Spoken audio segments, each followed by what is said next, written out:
সামাইনে কেরাম বাবরা ভাইরা ও মুসলমানেরা ও ঈমানদাররা, আমার আল্লাহ রাব্বুল আলামিন আপনাকে আমাকে দুনিয়ার মধ্যে আল্লাহ আসমান ফাটিয়ে পাঠালেন না। আল্লাহ রাব্বুল আলামিন আপনার ও আমার জননীর পেটে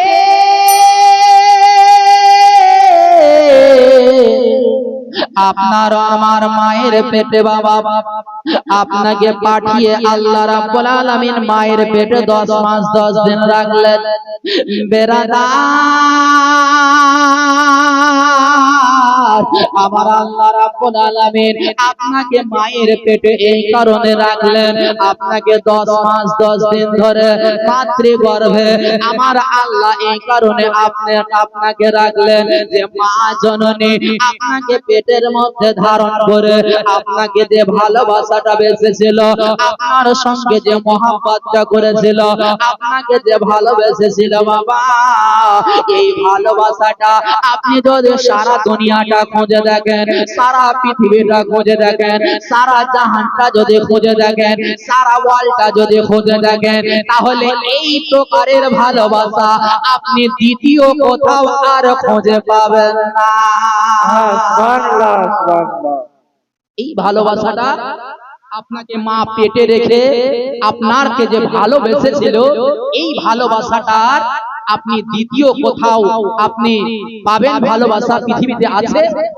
অন্য কোনো ভালোবাসা আপনি পেতে পারেন, কিন্তু এই ভালোবাসাটা মা যে আপনাকে পেটে রেখে যে ভালোবাসাটা বেসেছিল, এই ভালোবাসাটা আপনি পৃথিবীতে কোনো কোণাতে খুঁজে পাবেন না। সামাইনে কেরাম ও মুসলমানেরা ও আমার সোনা মানিকেরা,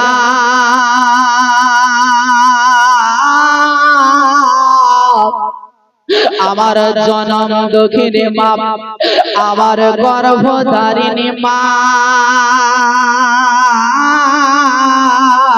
আমার জননী মায়ের পেট এতটাই আল্লাহ এই জায়গাটার এতটাই শান ও শওকত দিয়েছেন, এতটা মর্যাদা দিয়েছেন বাবা, যে এই মায়ের পেটটা আল্লাহ এমন তৈরি করেছেন যে এই পেট থেকে আমার দয়ার নবী মুস্তাফা তিনি জন্মগ্রহণ করেছেন, এই পেট থেকে আমার গাউসে আজম জন্মগ্রহণ করেছেন, এই পেট থেকে হযরত নামাজ জন্মগ্রহণ করেছেন, এই পেট থেকে আমার আল্লাহ রাব্বুল আলামিন কম বেশি 1 লাখ বা 2 লাখ 24,000 পয়গম্বরকে আল্লাহ জানো লাখ লাখ সাহাবায়ে কেরামকে আল্লাহ লাখ কোটি আপনার আউলিয়ায়ে কেরামকে আল্লাহ রাব্বুল আলামিন সমস্ত মুফতি সমস্ত উলামায়ে কেরামকে এই মায়ের পেট থেকে জন্ম দিয়েছে। সুবহানাল্লাহ, সুবহানাল্লাহ। আমার আল্লাহ রাব্বুল আলামিন মাতৃগর্ভে বাবা আপনাকে আমাকে এই জন্য পাঠালেন, যখন আপনি মায়ের গর্ভে এলেন আমার জননী মা জানতে পারলো, মা জননীর যেন কাটবমি হতে লাগলো, শরীরটা যেন ভারী হতে লাগলো, মাথাটা যেন ঘুরতে লাগলো, আপনার যখন উঠতে গিয়ে মাথাটা যেন চক্কর দিতে লাগলো, চোখে যেন অন্ধকার দেখতে লাগলো, আমার জননী মা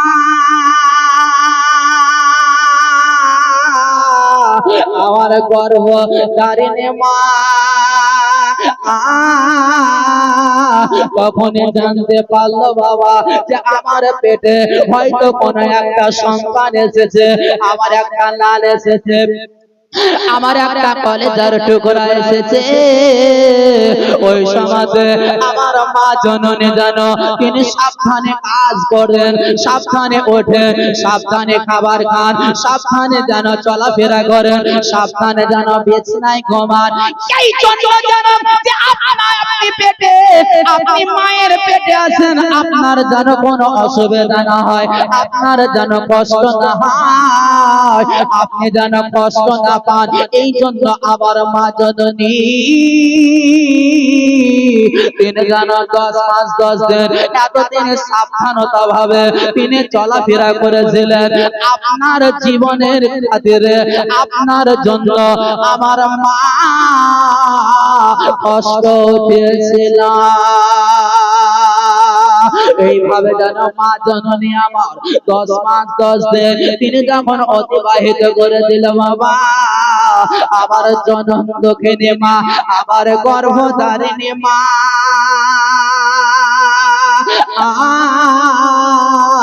আপনাকে যখন জন্ম দিতে যাবে, আপনি যখন হসপিটালের বেডে আমার জননী মা শুয়ে আছে, আপনাকে জন্ম দেবে, ওই সময়তে বাবা আমার জননী মা এত ব্যথা পেয়েছিল, এত দুঃখ পেয়েছিল, এত কষ্ট পেয়েছিল, আপনার মাথার উপরে এত টেনশন এসেছিল বাবা, যে এই টেনশন বা কষ্ট যদি আপনার মাথাতে চাপিয়ে দেওয়া হয়, তাহলে এই দুঃখ বা কষ্ট আপনি সহ্য করতে পারবেন না। আরে মাথায় নিয়ে মরণ মাগো দেখালে ভগবান, মাথায় নিয়ে মরণ মাগো দেখালে ভগবান, মাগো তুমি আমার জান, মাগো তুমি আমার জান, মাগো তুমি আমার জান, মাগো তুমি আমার জান, মাথায় নিয়ে মরণ মাগো দেখালে ভগবান, তুমি আমার জান, মাগো তুমি আমার জান। একবার মায়ের মহব্বতে বলুন সুবহানাল্লাহ, আর একটু চেঁচে বলেন সুবহানাল্লাহ। কে তোমার কৃপাতে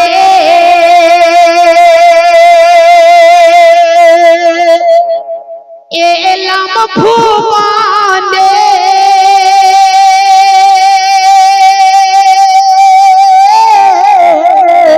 তোমায় ভুলি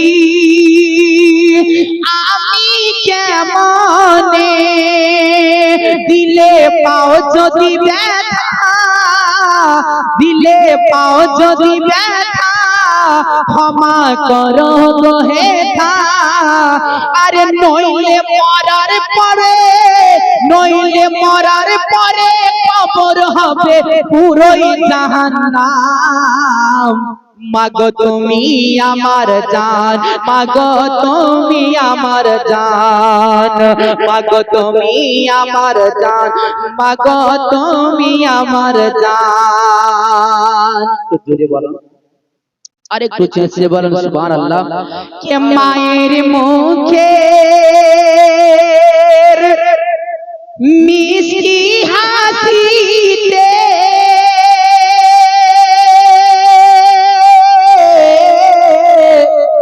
শান্তি পাবো আমি কবরেতে, সারা জীবন তোমারে রাখতে পারি আদরে, সারা জীবন তোমারে রাখতে পারি আদরে, আরে তোমার কদম তলে মাগো জান্নাতের বাগান, মাগো তুমি আমার জান, মাগো তুমি আমার জান, মাগো তুমি আমার জান, মাগো তুমি আমার জান, মাগো তুমি আমার জান, মাগো তুমি আমার জান।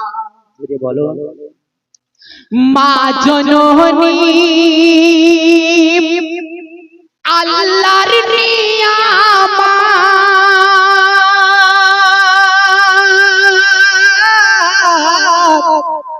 সকল মাকে খোদা করো হেফাজত, নসিব কষ্ট দিও না নাজিব কষ্ট দিও না, নবীকে রাজি পাবে না।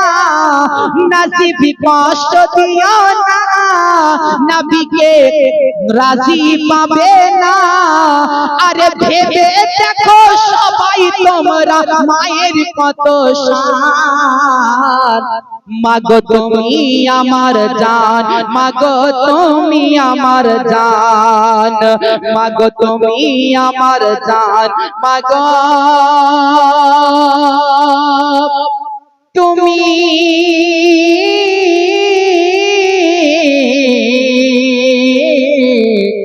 আমার জান। আল্লাহুম্মা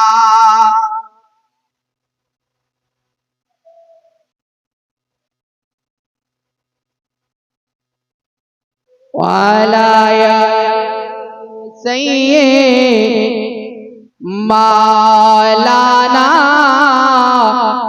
ওয়ালা আলে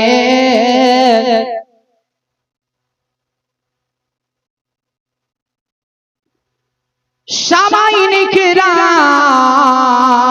ও বাপ যে ভাইরা, ও আমার সোনাওয়ানি কিরাম,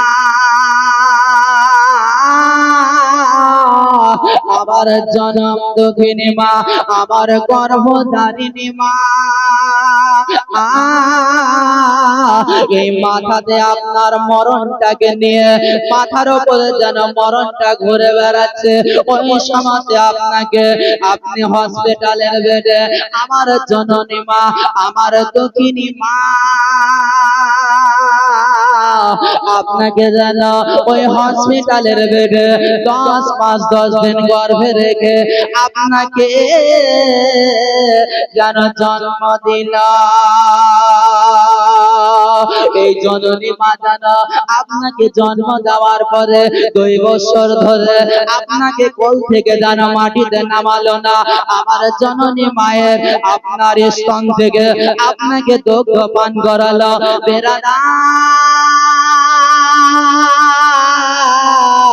আপনাকে যে একটা দুধের আকৃতিতে আপনার মায়ের স্তন থেকে যে দুগ্ধটা বেরিয়ে এলো বাবা, যদিও আমাদের চোখে এটা একটা সাদা কালারের দুধ, এটা একটা সাদা কালারের প্রোটিন একটা খাবার যদিও দেখা যায়, কিন্তু আমার জননী মায়ের যত শরীরের রক্ত আছে বাবা, এই রক্ত থেকে আপনার 60 ফোঁটা রক্ত থেকে ওই জননী মায়ের স্তনে 1 ফোঁটা যেন দুগ্ধ তৈরি হলো।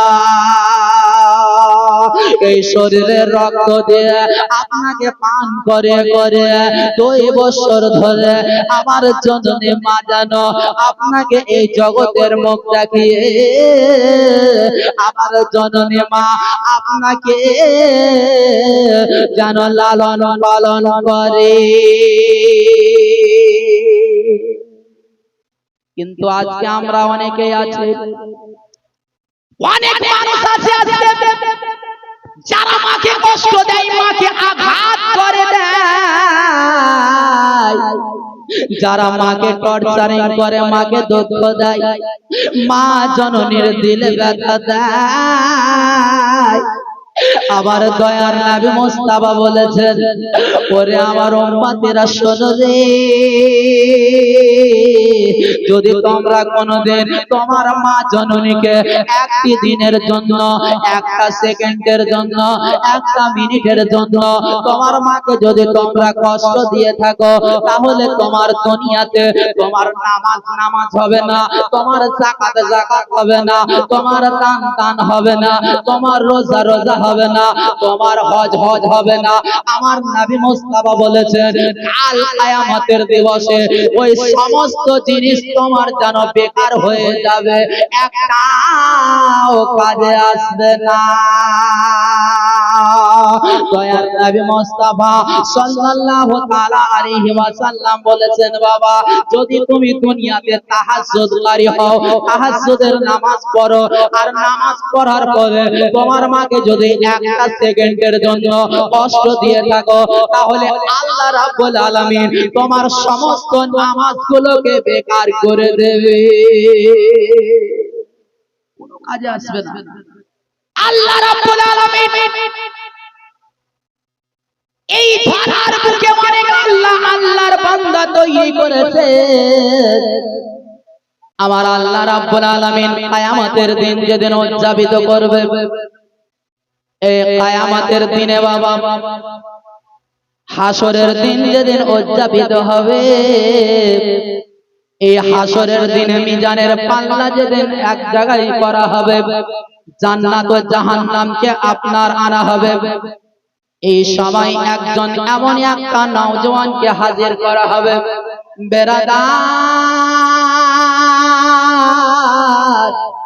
এই ছেলেটা দুনিয়াতে এত নামাজ পড়েছিল, এত রোজা রেখেছিল, এত তাহাজ্জুদের নামাজ পড়েছিল বাবা, এত নেকির কাজ করেছিল, যে সেই ছেলেটা কিয়ামতের দিবসে, হাসরের দিনে আমার আল্লাহ রাব্বুল আলামিনকে বলবেন, আল্লাহ, ওগো আমার আল্লাহ, আমি তোমার মেহেরবানিতে জান্নাতে যেতে চাই না, বরং আমি যে নেকিগুলো করেছে এই নেকির বদৌলতে আমি জান্নাতে যেতে চাই।